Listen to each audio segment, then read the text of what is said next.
Bismillahirrahmanirrahim. Assalamualaikum warahmatullahi wabarakatuh. Saya Beri. Malam ini saya akan melanjutkan cerita sejarah kisah Perang Badar yang terjadi pada zaman Rasulullah, di mana pada part yang kali ini kita akan menceritakan puncak dari peperangan Perang Badar itu sendiri. Sahabat-sahabat sekalian, bagaimana puncak Perang Badar itu, teman-teman? Simak video ini.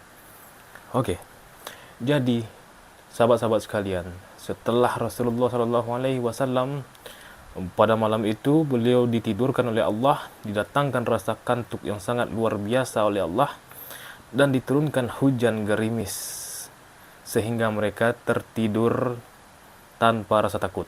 Nah, bagaimana selanjutnya setelah mereka terbangun dan Allah mensucikan mereka dengan air hujan tersebut? Allah turunkan hujan dari langit dan Allah mensucikan mereka. Bagaimana dengan orang kafir? Orang kafir kala itu diturunkan hujan yang sangat lebat sekali. Coba bayangkan sendiri bagaimana kondisinya di gurun pasir. Gurun pasir di mana ketika kondisi pasir yang sangat kering, kita akan susah berjalan. Begitu juga dengan kondisi pasir yang sangat basah, kita juga akan susah berjalan. Begitulah kondisi orang-orang kafir kala itu Allah hinakan. Nah, ketika paginya, ketika mereka akan melakukan peperangan, dan setelah ini sudah kita ceritakan di part sebelumnya, bagaimana Utbah bin Rabi'ah, Saiban bin Rabi'ah, dan putranya dan temannya, dia 3 orang terbunuh di medan peperangan. Setelah itu Rasulullah Shallallahu Alaihi Wasallam mengatur strategi. Orang kafir takut melakukan duel lagi dengan umat Muslim karena mereka selalu kalah dalam melakukan duel-duel. Dan bagaimana kondisinya? Bagaimana selanjutnya Rasulullah Shallallahu Alaihi Wasallam mengajak para sahabat untuk duduk. Ini strategi peperangan yang agak unik. Tidak pernah dilakukan strategi ini sebelumnya oleh orang-orang Jazirah Arab. Jadi bagaimana? Rasulullah Shallallahu Alaihi Wasallam menyuruh para sahabat untuk duduk, membuat barisan duduk di tempat beliau akan berperang. Lalu sahabat bingung, mengapa Rasulullah menyuruh duduk? Namun itulah strategi Rasulullah. Karena bagaimana kondisi ketika para sahabat itu melakukan peperangan dalam kondisi duduk, rasa takut mereka semakin berkurang dan mereka memiliki posisi yang pas untuk menghadang musuh. Mereka berlindung di balik perisai-perisai mereka, dan ketika panah dihujam oleh musuh, mereka menangkis panah-panah tersebut. Itulah strategi Rasulullah SAW. Jadi perang berkecamuk. Umat Muslim meneriakkan ahadun ahad, ahadun ahad. Mengapa ahadun ahad beliau teriakkan? Mengapa ahadun ahad mereka teriakkan? Karena ini disebabkan oleh sejarahnya ketika Bilal bin Rabah dihimpit oleh batu yang sangat besar di tengah teriknya matahari oleh Umayyah bin Khalaf. Bilal bin Rabah mengatakan ahadun ahad kala itu, ahadun ahad. Artinya Allah itu satu. Allah itu tidak bisa dipersekutukan dengan siapapun. Dan itulah sebabnya mereka berteriak mengatakan ahadun ahad. Karena orang-orang kafir juga mempercayai Allah itu ada, namun mereka mempersekutukannya. Itulah kesalahan mereka yang sangat fatal. Maka dengan semangatnya yang berkobar para sahabat kala itu ditambah dengan strategi perangnya Rasulullah SAW yang luar biasa, umat orang-orang kafir tersebut mengalami kegoyahan. Perang berkecamuk, dan di sini terdapat kisah-kisah heroik yang menarik. Bagaimana ketika Zubair bin Awam, ada 2 bersaudara, ini kita akan ceritakan. Mulai dari Zubair bin Awam, ketika perang berkecamuk, ketika umat Muslim kewalahan menghadapi orang kafir kala itu, disebabkan oleh salah seorang yang bernama Abu Kabs. Dia orang yang sangat badannya kekar, perawakannya tinggi, dan ahli dalam berperang. Sehingga dia sangat menyulitkan orang-orang Islam kala itu. Dia sangat menyulitkan orang-orang Muslim, umat Muslim kala itu, bagaimana cara menghadapi. Ketika akan menghadapi selalu dihalangi, selalu dihadang oleh Abu Kabs ini. Lalu mereka mendatangi tendanya Rasulullah SAW. Jadi ketika mereka mempertanyakan masalah ini kepada Rasulullah, wahai Rasulullah, kami sangat disulitkan oleh tindakan Abu Kabs. Bagaimana solusinya ya Rasulullah? Rasulullah kala itu dengan kepiawaian beliau, dengan kecerdasan beliau, beliau mengatakan, beliau menunjuk Zubair bin Awam untuk menghadapi dan membinasakan Abu Kabs ini, teman-teman sekalian. Jadi bagaimana Allah tunjuk Zubair bin Awam, kau selesaikan masalahnya Abu Kabs. Lalu Zubair bin Awam bergerak. Perlu diketahui teman-teman sekalian, Abu Kabs ini memakai pakaian perang yang mana tidak ada satupun selain besi yang dipakainya semuanya. Zubair bin Awam adalah salah seorang sahabat yang sangat ahli dalam berperang. Sangat luar biasa, bahkan dia memanah sambil berkuda dengan sasaran sebuah target yang jauh, tepat sasaran. Melempar tombak ketika berkuda, Zubair bin Awam jagonya. Itulah makanya Rasulullah menunjuk Zubair bin Awam untuk menghadapi Abu Kabs tersebut. Jadi ketika itu Zubair bin Awam bergerak dan menghadapi, awalnya juga kesulitan Zubair bin Awam ini menghadapi Abu Kabs. Kenapa? Karena seluruh pakaian yang digunakannya dari ujung rambut ke ujung kaki tidak ada kecuali besi yang digunakan oleh Abu Kabs tersebut. Lalu setelah berkeliling-keliling, Zubair bin Awam melihat di mana titik kelemahan dari Abu Kabs tersebut. Barulah beliau menemukan di antara dua kelopak matanya Abu Kabs tersebut dilapisi dengan kulit. Hanya itu saja yang tidak menggunakan besi, teman-teman sekalian. Maka seketika Zubair bin Awam membidik karena kepiawaiannya dalam melemparkan tombak ketika berkuda. Beliau tancapkan, beliau serang. Ketika tombak dihempaskan, tepat mengenai sasaran di sini, di antara kedua kelopak matanya Abu Kabs tersebut, dan Abu Kabs tersungkur sehingga pasukan orang-orang kafir kocar kacir kala itu, teman-teman. Itu cerita pertama tentang bagaimana Zubair bin Awam menghadapi Abu Kabs. Ada lagi yang lebih menarik, teman-teman sekalian. Bagaimana kisah dua orang pemuda yang bersiteguh, yang ingin menghabisi Abu Jahal laknatullah. Abu Jahal bin Hisam ini adalah orang yang sangat luar biasa memusuhi Rasulullah ketika beliau di Mekah. Lalu kala itu, ketika Abdurrahman bin Auf sedang sibuk mengurusi kancah perperangan, lalu datanglah seorang pemuda namanya Mu'az bin Afra. Ketika itu pemuda langsung bertanya kepada Abdurrahman bin Auf, "Wahai paman, di manakah Abu Jahal? Yang manakah orangnya Abu Jahal?" Lalu Abdurrahman bertanya, "Apa yang akan kau perbuat kepada Abu Jahal? Saya mendengar Abu Jahal adalah orang yang sangat-sangat membenci Rasulullah, orang yang sangat kejam terhadap Rasulullah ketika beliau di Mekah. Saya ingin membunuhnya, wahai paman." Begitu kata Mu'az bin Afra. Tidak lama kemudian, sepertinya mereka tidak janjian, tidak lama kemudian datanglah adiknya yang berumur 15 tahun, Auf bin Afra. Jadi ini terkenal dua pemuda putranya Afra. Juga menanyakan hal yang sama, menanyakan di mana posisinya Abu Jahal, karena mereka tidak kenal dengan wajah Abu Jahal. Mereka orang-orang Ansar tidak pernah bertemu dengan Abu Jahal, namun mendengar ceritanya Abu Jahal, mereka sangat semangat ingin menghabisi Abu Jahal, teman-teman sekalian. Jadi dijawablah oleh Abdurrahman bin Auf, "Baiklah, nanti ketika saya melihat di mana posisi Abu Jahal, saya akan memberitahukannya kepada kalian." Tidak lama kemudian keluarlah Abu Jahal dengan kudanya dikelilingi oleh pasukan-pasukan orang kafir. Barulah kala itu Abdurrahman bin Auf memberitahukan kepada dua pemuda tadi, "Itulah Abu Jahal." Seketika belum sampai selesai Abdurrahman bin Auf berbicara, mereka berlari seperti panah yang dikeluarkan dari busurnya, seperti anak panah yang dilepaskan dari busurnya, begitu cepatnya menghadang Abu Jahal, teman-teman sekalian. Jadi ketika dua pemuda ini berlari, siapapun yang berada di kiri kanannya orang-orang kafir, mereka tebas, mereka habisi, mereka pancung semuanya, sampailah mereka berada tepat di depan posisinya Abu Jahal. Namun kala itu sayangnya Abu Jahal berada di atas kuda, mereka hanya berjalan kaki dan berlari. Mereka memukul dengan sangat kerasnya, padahal kondisi ketika itu Abu Jahal menggunakan baju besi yang sangat lengkap, teman-teman sekalian, sehingga pedang mereka menancap di pahanya Abu Jahal.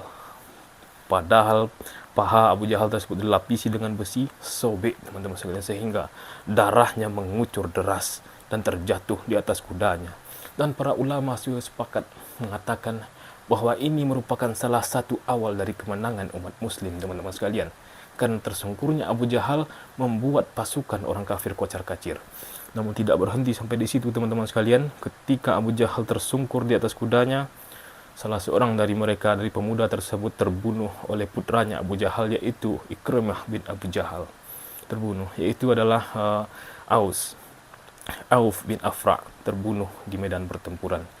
Di samping itu, salah seorang saudaranya dari Aus ini, Muaz, masih melanjutkan perperangan sampai tangannya terputus, teman-teman sekalian. Ketika tangan kanannya ini terputus, dia tidak gentar, dia bangun lagi dan imamah yang dipakainya digulungkan ke tangannya. Padahal tangannya ini terputus dan hanya tergelantung di atas kulitnya, hanya kulitnya sedikit yang menahan. Dibalut dengan imamah, dia langsungkan lagi peperangan melawan orang-orang kafir. Namun sayangnya, saking semangatnya, dia melihat tangannya ini yang mengganggu kondisi peperangan, dilepaskan tangannya, dibuang tangannya. Subhanallah. Dia seperti tidak merasakan kesakitan.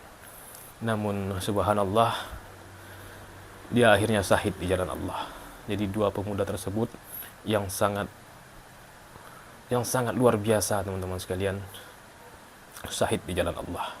Itulah akhir dari kehidupannya. Dia berada di surganya Allah karena melakukan jihad fi sabilillah. Jadi bagaimana setelah itu? Ada cerita menarik lainnya. Bagaimana dengan Qatadah? Qatadah ini adalah salah satu sahabat Rasulullah dari kaum Ansar, yang mana sebelum dia mengikuti peperangan di perang Badar, dia sudah melamar salah seorang perempuan di kota Madinah. Jadi sebenarnya dia akan melangsungkan pernikahan setelah perang ini terjadi. Jadi kalau seandainya dia masih hidup, dia akan melangsungkan pernikahan setelah itu. Jadi bagaimana kondisinya? Bagaimana aksinya ketika perang tersebut? Jadi ketika Qatadah maju melakukan penyerangan terhadap orang-orang kafir, lalu tidak lama kemudian matanya terkena panah dari orang kafir. Saking kencangnya, saking cepatnya panah tersebut, bahkan matanya mengenai mata bagian kanan dari Qatadah tersebut sampai keluar, bola matanya sampai keluar terkena panah. Namun disitulah kita lihat semangatnya para sahabat. Saking semangatnya, ketika matanya keluar, datang sahabat yang lain mengatakan, "Wahai Qatadah, ada apa dengan matamu? Itu sangat menyulitkanmu dalam peperangan. Kau buang saja matamu itu, lanjutkan peperangan." Bukannya sahabat ini malah menyuruh pulang, tapi menyuruh buang saja matanya, langsung kembali ke medan pertempuran. Namun Qatadah kala itu juga dia meminta tolong kepada sahabat yang lain untuk dibawa ke tendanya Rasulullah. Akhirnya menjelang sampai ke tendanya Rasulullah, Rasulullah tersenyum melihat Qatadah. Jadi senyumnya Rasulullah ini menyimpan banyak pertanyaan. Nantinya akan kita ketahui kenapa Rasulullah senyum.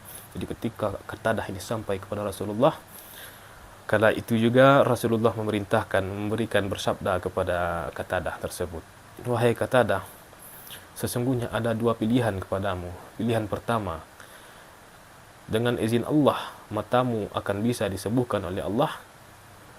Dan yang kedua, jika kamu memilih bersabar, maka surga telah menantimu, wahai Qatadah." Lalu apa yang dijawab oleh Qatadah, teman-teman sekalian? Ini jawaban yang tidak biasa. "Wahai Rasulullah, doakan aku kepada Allah supaya mataku sembuh dan surga juga dijamin kepadaku." Begitu kata Qatadah. Jadi dia meminta kedua-duanya kepada Rasulullah. Dan Rasulullah tersenyum. Maka itulah kenapa Rasulullah tersenyum ketika menjelang Qatadah tadi sampai kepada Rasulullah. Ternyata Rasulullah sudah mendapatkan wahyu dari Allah dan sudah mengetahui apa yang akan dijawab oleh Qatadah tersebut. Lalu Rasulullah SAW seketika mendoakan Qatadah supaya masuk surga dan menutup mata Qatadah, lalu membacakan kalimat-kalimat Allah. Setelah itu Rasul lepaskan dan seketika matanya Qatadah, bola matanya yang keluar tadi, sembuh seketika, seperti tidak pernah disentuh sekalipun. Bahkan Qatadah pun heran, "Saya tidak tahu bagian mana mata saya yang sakit." Subhanallah, itulah salah satu mukjizatnya Rasulullah SAW. Cerita menarik lainnya, mungkin teman-teman masih ingat Bagaimana Allah menurunkan wahyu ketika Rasulullah mendapat kabar orang-orang Mekah akan melakukan penyerangan. Ketika itu Allah berjanji dalam surah Al-Anfal ayat 8, Allah katakan Allah akan menurunkan malaikat sebanyak 1000 malaikat untuk penolong umat muslim secara berturut-turut, teman-teman sekalian. Inilah janji Allah ketika perang Badar. Malaikat turun tangan, bahkan ikut berperang bersama Rasulullah. Ini kisahnya sangat menarik, teman-teman sekalian. Seketika bagaimana kondisinya, yaitu ciri-cirinya. Perintah Allah kepada malaikat tersebut, kau tebaslah kepala orang-orang kafir tersebut dan tebaslah ujung-ujung jarinya. Jadi malaikat siapapun tidak akan sanggup untuk melawan malaikat. Malaikat berperang menghadapi orang-orang kafir. Nah, disitulah kita melihat ketika perang telah usai, para sahabat banyak yang bersaksi. Bahkan ketika ada salah seorang sahabat akan melakukan penyerangan kepada orang kafir, akan menebas, seketika sebelum ditebasnya oleh sahabat tersebut, kepala orang kafir tersebut sudah terputus dengan tiba-tiba. Itulah serangan dari malaikat, teman-teman sekalian. Luar biasa. Bahkan ketika itu ada yang unik. Jadi ada salah seorang ini, dia bukan sahabat, dia orang di luar kaum Ansor, namanya Khabbab. Dia belum masuk Islam kala itu. Dia tertidur di pohon kurma dan menyaksikan peperangan antara umat muslim dengan orang-orang kafir. Jadi bagaimana? Dia terheran. Tidak pernah melihat peperangan seperti ini terjadi. Baru sesaat saja dengan pasukan umat muslim yang sedikit melawan orang kafir yang dengan jumlahnya sangat banyak. Sebentar saja mereka sudah kocar kacir. Tidak hanya beberapa saat, mereka luluh lantak semuanya. Subhanallah. Ini Khabbab, dia hanya berbicara sendiri, di dalam hatinya dia berbicara. Ini unik. Jadi Khabbab ini terdapat juga nantinya mukjizat Rasulullah, beliau perlihatkan kepada Khabbab. Jadi kita tinggalkan sebentar kondisi perang yang berkecamuk, kita masuk ke Khabbab ini. Jadi ketika 3 tahun setelah perang Badar, jadi menjelang terjadinya perang Khandak, perang Ahzab. Jadi Khabbab ini menemui Rasulullah SAW dan akan menyatakan bahwa Khabbab ini akan masuk Islam.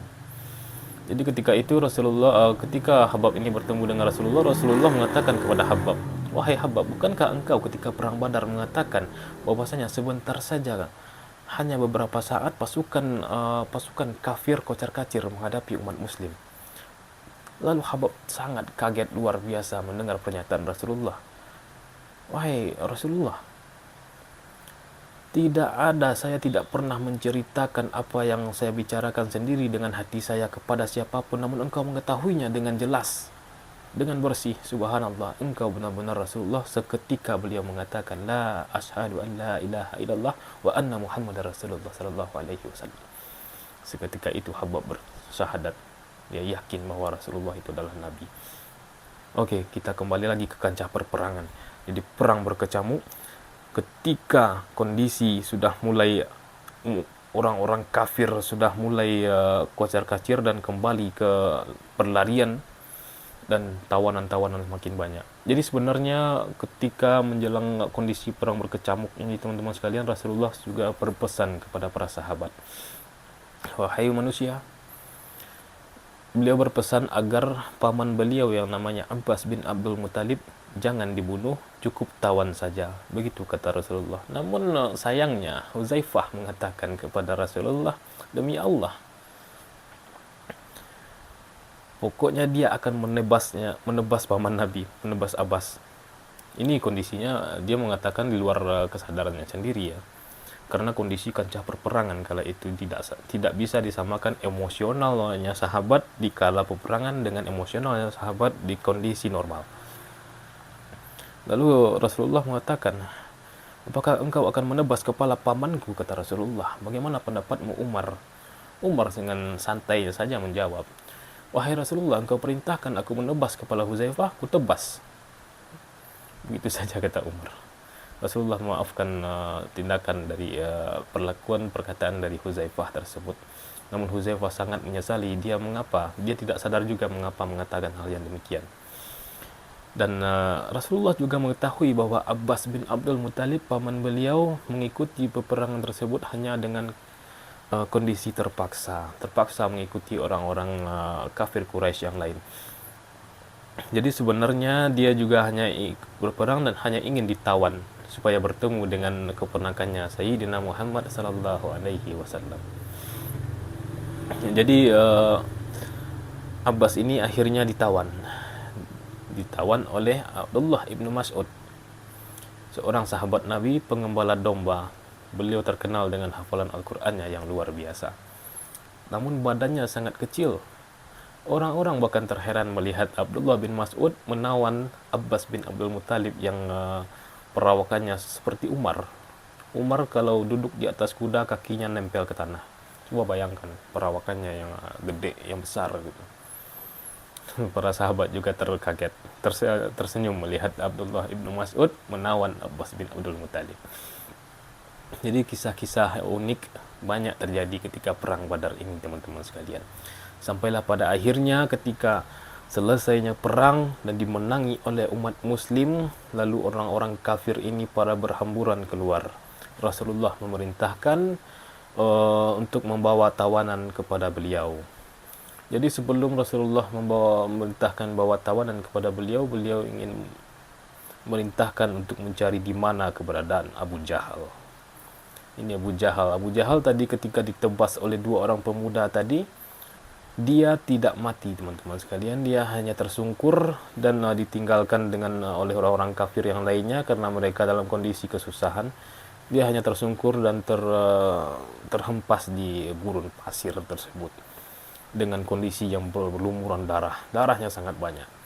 Lalu kala itu Abdullah bin Mas'ud juga orangnya yang menemukan. Abdullah ibnu Mas'ud mencari di mana keberadaan Abu Jahal. Jadi ketika Abdullah ibnu Mas'ud berjalan-jalan, dia bertemulah. Sampailah dia melihat Abu Jahal sedang dalam keadaan tersungkur. Maka terjadilah dialog kala itu. Abdullah bin Mas'ud, Abu Jahal mengatakan, siapakah yang menang dalam kondisi seperti ini? Lalu dengan lantangnya Abdullah ibnu Mas'ud menjawab, Allah dan Rasulnya yang memenangkan perang ini. Lalu duduklah Abdullah ibnu Mas'ud di atas tubuh Abu Jahal kala itu. Lalu Abu Jahal melihat dan mengetahui ternyata yang duduk di atas tubuhnya adalah Abdullah ibnu Mas'ud. Dalam kondisi yang seperti itu, dalam kondisi yang berlumuran darah, bahkan hampir mati, teman-teman sekalian, kesombongannya tidak punah, tidak pudar sedikit pun Abu Jahal. Engkau yang duduk di atas tubuhku, wahai pengembala domba, bukankah engkau yang mengembalakan domba-domba saya ketika di Mekah? Begitu kata Abu Jahal. Benar, akulah orangnya, Abdullah ibnu Mas'ud, kata beliau, kata sahabat tersebut. Tidak pantas engkau duduk di atas sebuah gunung yang kekar. Begitu kata Abu Jahal. Ini merupakan salah satu kesombongan. Bagaimana tidak seorang pengembala domba menduduki tubuh orang yang memiliki kedudukan di kota Mekah. Itu maksudnya dikatakan oleh Abu Jahal. Seketika Abdullah ibnu Mas'ud berdiri dan menebas kepala Abu Jahal, lalu rambutnya ditarik, dibawa kepalanya kepada Rasulullah. Karena kondisi kepala Abu Jahal yang berlumuran darah, diperlihatkan kepada Rasulullah, wahai Rasulullah, ini orangnya. Siapa itu, wahai Abdullah bin Mas'ud? Bahkan Rasul pun tidak mengenali siapa yang dibawa oleh Abdullah bin Mas'ud. Ini adalah Abu Jahal bin Hisam, wahai Rasulullah. Benarkah itu, wahai Abdullah bin Mas'ud? Benar. Ini adalah Abu Jahal bin Hisam. Subhanallah, kata Rasulullah. Abu Jahal, pemimpinnya orang-orang kafir, juga tewas di kancah perperangan ini. Janji Allah itu benar-benar nyata, teman-teman sekalian. Pemimpin-pemimpinnya orang-orang kafir, ada yang ditawan dan sudah banyak yang tewas. Maka para pasukannya lari semua kembali ke kota Mekah. Jadi Rasulullah memerintahkan untuk membawa tawanan demi tawanan dihadapkan di depan Rasulullah sallallahu alaihi wasallam. Mulai dari Uqbah yang masih hidup. Dia adalah orang yang menimpakan kotoran unta ketika Rasulullah sholat di depan Ka'bah. Rasul perintahkan untuk bunuh. Sebentar teman-teman sekalian, kita kembali lagi ke kancah perperangan. Ada yang terlupa. bagaimana kisahnya Umayyah bin Khalaf terbunuh. Jadi ketika kondisi perang sedang berkecamuk, Umayyah bin Khalaf ini menunggang kuda, dia terhempas, tiba-tiba dia terhempas di atas kudanya, terhempas jatuh ke bawah. Seketika dia dalam kondisi kebingungan, tak kenapa teman-teman sekalian. Lalu kala itu juga Bilal bin Rabah, salah seorang sahabat Rasulullah dari kalangan budak kala itu, budak dari Abyssinia, langsung melihat Umayyah bin Khalaf ini merupakan mantan majikan dari Bilal bin Rabah. Perlu diketahui teman-teman sekalian, siapa Umayyah bin Khalaf ini oleh Bilal. Bagaimana perlakuannya yang sangat kejam kepada Bilal. Ketika jauh sebelum Rasulullah hijrah dari Mekah ke Madinah, Umayyah bin Khalaf inilah ketika dia mengetahui Bilal bin Rabah budaknya masuk Islam, dia langsung menghukum mencambuk yang sebanyak-banyaknya, melakukan hukuman cambuk kepada Bilal. Namun sesaat pun, sedikit pun Bilal tidak bergeming. Dia hanya mengatakan ahadun ahad. Bahkan sampai batu yang sangat besar di gurun pasir yang sangat panas, di tengah-tengah teriknya matahari, Bilal dihimpit dengan batu yang sangat besar dan diperintahkan untuk mengatakan bahwa Muhammad itu pembohong. Bilal sedikit pun tidak bergeming teman-teman sekalian. Bilal hanya mengatakan ahadun ahad, ahadun ahad, bahkan sampai Umayyah bin Khalaf kali itu kewalahan menyiksa Bilal. Kewalahan dia menyiksa Bilal. Bilal tidak bergeming. Sampailah pada akhirnya Bilal dibeli oleh sahabat Rasulullah Abu Bakar As-Siddiq, dan kala itu juga dimerdekakan oleh Abu Bakar As-Siddiq. Kita kembali ke kancah perperangan. Jadi ketika Bilal bin Rabah melihat Umayyah bin Khalaf dalam kondisi kebingungan di tengah-tengah kancah perperangan, langsung Bilal mengatakan, Umayyah, Rasul kafir, pemimpinnya orang-orang kafir. Seketika teman-teman sekalian, Bilal bin Rabah juga seperti busur panah yang dikeluarkan dari panah, yang dilepaskan dari panah. Secepat kilat Bilal berlari langsung menebas Umayyah bin Khalaf, dan Umayyah bin Khalaf kala itu tewas di medan pertempuran. Dan akhirnya terbuktilah hadis Rasulullah yang disampaikan oleh Sa'ad bin Mu'az ketika bertemu dengan Umayyah bin Khalaf di kota Mekah, bahwa mereka akan membunuh Umayyah suatu saat. Ternyata di peperangan Badar ini teman-teman sekalian, Umayyah bin Khalaf tewas. Jadi kita kembali ke kondisi setelah perang. Rasulullah memerintahkan untuk para sahabat untuk membawa tawanan, lalu diperlihatkan kepada Rasulullah satu persatu, mulai dari Uqbah, mulai dari penjahat-penjahat yang lainnya. Ada kala itu Rasulullah mengatakan, orang ini dia adalah penyair di kota Mekah, saya lupa namanya, namun dia adalah orang yang juga sangat berpengaruh ketika Rasulullah menyebarkan agama Islam di Mekah, di mana Rasulullah berpidato, berkhutbah kepada para sahabat, dia ada di sampingnya dengan mengolok-olok Rasulullah. Bahkan dia sampai mengatakan, wahai manusia, Muhammad berbohong, saya juga berbohong. Pokoknya dia mengejek Rasulullah. Rasul ceritakan kondisinya kala itu, ternyata itu merupakan isyarat Rasulullah untuk membunuh penjahat ini. Kala itu juga salah seorang sahabat dari kaum Ansor langsung menebas kepala tawanan tersebut dan tewas di medan pertempuran. Dan akhirnya para orang-orang pemimpin-pemimpin orang-orang zalim ini, pemimpin-pemimpin orang-orang kafir ini dikumpulkan dan diletakkan, dibuang ke dalam sebuah sumur yang kering ketika itu di daerah tersebut. Dibuang semua, dan Rasulullah SAW kala itu langsung bersabda kepada mereka semua, ketahuilah wahai Abu Jahal bin Hisam, beliau sebutkan namanya satu persatu, Utbah bin Rabi'ah, Uqbah Saiban bin Rabi'ah, Rasul sebutkan satu persatu. Langsung beliau katakan bahwa Allah tidak menyalahi janjinya, dan cukup semua Rasulullah katakan kepada mereka. Dan Umar langsung bertanya kepada Rasulullah, wahai Rasulullah, mengapa engkau berbicara kepada orang yang mati? Rasul menjawab, sesungguhnya pada saat ini juga mereka mendengar perkataanku dengan sangat jelas, lebih jelas dibandingkan engkau mendengar perkataanku, wahai Umar. Ternyata, namun mereka tidak bisa menjawab. Setelah itu, Rasulullah memerintahkan kepada Abdullah bin Rawahah untuk pulang ke Madinah, memberikan kabar